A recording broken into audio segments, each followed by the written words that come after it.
megalayapost.news. Ani thok lumar baik, nilai Belum last time Thok pathar baik, thok pathar baik tu. Kalai. Baik, payment done. How beri apa kampoi dah? Pesu ni bagian mentah, mastermind.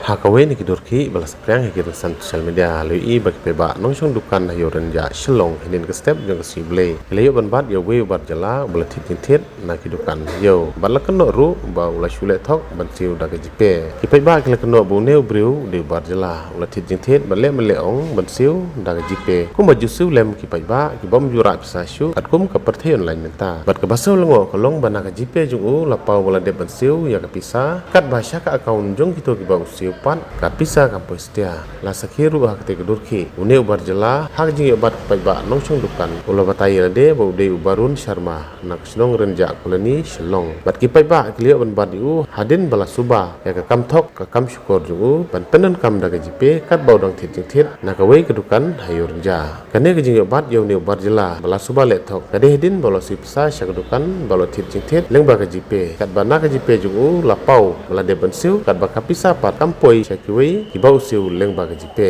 halor kene je ban yaw ne bar jela bala keno le thok leng baga jipe kinong shong yo harenja lalet na itino yo sharenja playstation man plong shushu ya jing toket halor kene ke jing keno le thok leng baga jipe Baik junai.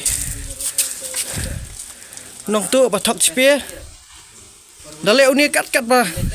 Na phone ni la le na phone jingi pan poi ra husiar pet ni basak kol di.